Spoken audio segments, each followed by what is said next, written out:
Duh rek, liaten tah.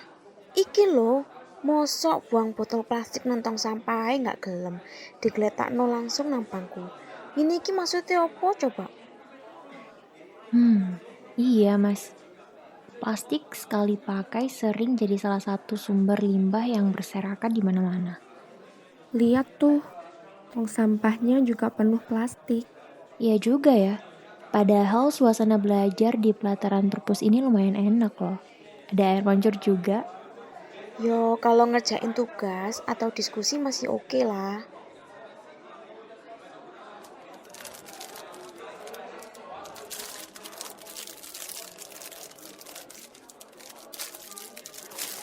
Mau nggak? Ini aku bawa snack. Nah, plastik mana kan? Saiki semua serba plastik yo. By the way, kalian penasaran nggak gimana plastik ini bisa ditemukan?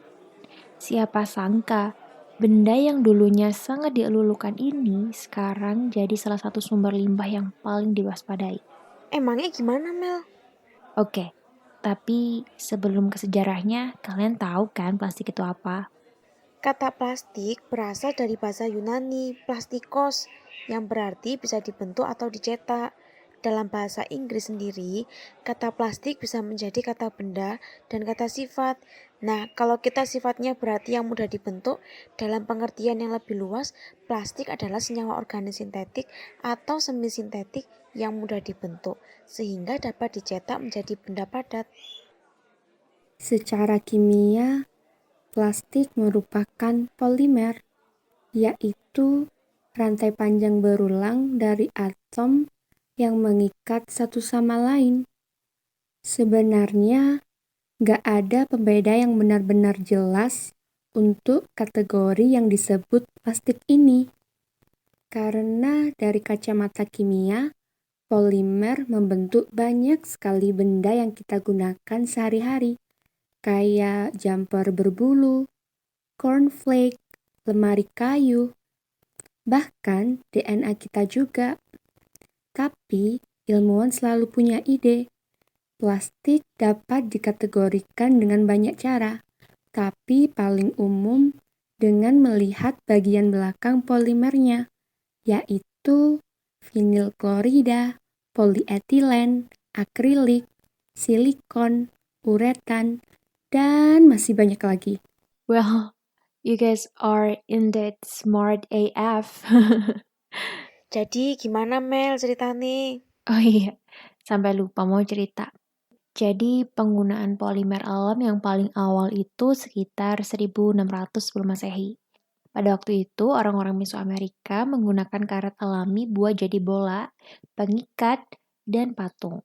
Pengetahuan manusia terus berkembang nih, sampai pada abad 19, tepatnya tahun 1856, Alexander Parkes menemukan material yang bernama parkesin, yang dianggap sebagai plastik olahan pertama.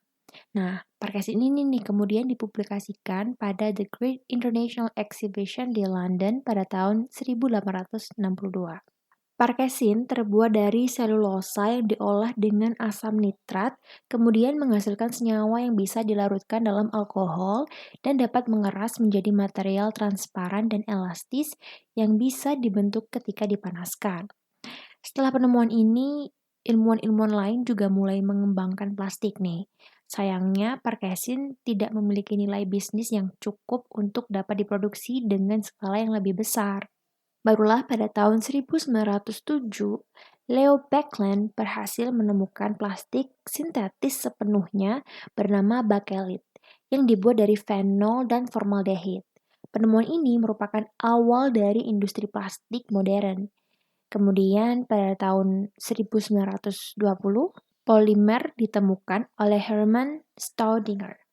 Staudinger mampu menjelaskan konsep polimer sehingga menambah pengetahuan manusia dari sisi kimiawinya.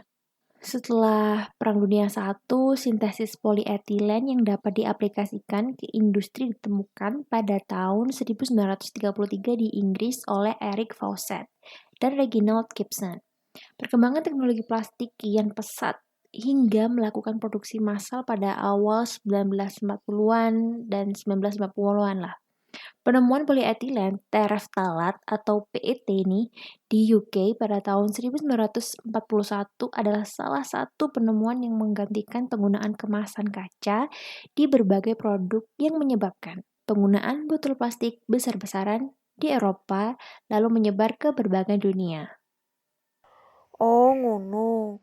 Awalnya pasti nggak bakal enek sing nyangka lek plastik bakal jadi masalah kayak saiki kan? Iyalah Mas, emang seberapa berpengaruh sih polusi plastik ini? Meskipun aku seneng baca postingan akun gosip, tapi tenang, ngene-ngene aku ya baca National Geographic loh. Bisa aja, Mas.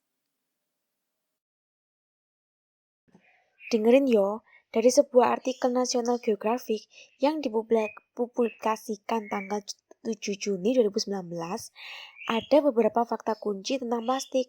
Pertama, setengah dari plastik yang ada di bumi itu diproduksi dalam 15 tahun terakhir. Terus nih, terjadi peningkatan produk plastik yang signifikan dari 2,3 juta ton pada tahun 1950 menjadi 448 juta ton pada 2015. Produksi ini diprediksi akan meningkat 2 kali lipat pada tahun 2050. Selain itu, setiap tahunnya sekitar 8 juta ton limbah plastik terbuang ke laut. Jumlah ini setara dengan meletakkan 5 tong penuh sampah pada setiap 30 cm garis pantai di seluruh dunia. Ada satu fakta mana nih? Plastik biasanya mengandung bahan tambahan yang membuatnya lebih kuat, fleksibel, dan tahan lama. Tapi banyak dari bahan plastik tambahan itu yang dapat membuat limbah plastik jadi lebih susah diuraikan. Diperkirakan butuh 400 tahun untuk menguraikan limbah plastik. Kurang suwi opo bayangno? Sama ini, aku pengen nambahin. Ditemukannya plastik dengan label biodegradable nggak lantas langsung menyelesaikan masalah limbah plastik ini loh. Kita semua ngerti kalau banyak banget plastik yang digunakan secara disposable atau sekali pakai. Tapi, kita masih harus terus lebih bijaksana dalam menggunakan plastik. Maksudnya, Vi? Jadi gini, istilah plastik biodegradable itu mengacu pada material yang akan terurai menjadi serpihan kecil atau terurai seutuhnya setelah periode waktu tertentu, menghasilkan bahaya yang lebih sedikit pada lingkungan dan alam. Aku sempat baca artikel di theconversation.com yang diunggah pada Mei 2019 yang menjelaskan sebuah penelitian tentang plastik biodegradable.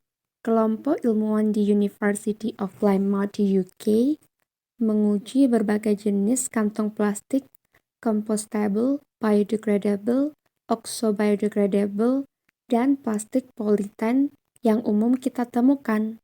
Mereka menguburkannya di dalam tanah, meletakkannya di ruang terbuka yang terkena sinar matahari, dan terendam di air laut. Nah, hasilnya ini nih, plastik-plastik itu masih bertahan dan bahkan tanpa kerusakan yang berarti. Beberapa dari plastik itu masih bisa membawa sekantung penuh belanjaan sebagaimana sebelum dibuang. Aku ngerasa ini penting banget ya buat kita buat lebih aware tentang lingkungan. Dengan adanya label tertentu, nggak otomatis kita bisa terus-terusan konsumtif dalam menggunakan kantong plastik ini. Aku bisa ngerti sih, karena plastik emang material yang sangat kompleks. Plastik terbuat dari molekul yang sangat panjang yang disebut polimer, yang mana bisa terdiri dari ribuan atom yang berikatan satu sama lain dalam satu rantai. Ukuran molekulnya yang sangat besar membuat plastik punya sifat khasnya, yaitu solid, kuat, dan fleksibel. Banyak plastik yang kita gunakan setiap hari enggan bereaksi dengan bahan kimia lainnya, dan inilah kenapa plastik tersebut sangat tahan lama. Tapi daya tahan yang lama ini juga jadi alasan kenapa plastik bisa jadi masalah serius saat masuk ke tempat yang tidak seharusnya. Misalnya laut. Iya sih, sesimpel bawa tas belanja dewe-dewe, wis iso mengurangi sampah plastik kita sehari-hari. Aku yakin sih, kalau banyak dari kita yang sudah tahu kebiasaan sederhana buat mengurangi sampah plastik. Ya, kayak yang Imas bilang tadi, bawa tas belanjaan sendiri atau bawa tumbler, nggak pakai alat makan sekali pakai, dan masih banyak lagi. Masalahnya ada di kemauan dalam diri kita. Mau nggak memulai kebiasaan baru itu? Iya benar, Vi. Aku juga harus belajar banyak sih, Mas Ihan. Iya, bener, aku juga. By the way, kita kan mau ngerjain tugas gak sih? Yang dari tadi ngobrol mulu. Ah, iya juga ya, sampai lupa. Hahaha, laptopnya belum dibuka, Rek. Ya udah, ayo buruan keluarin catatan sama laptopnya.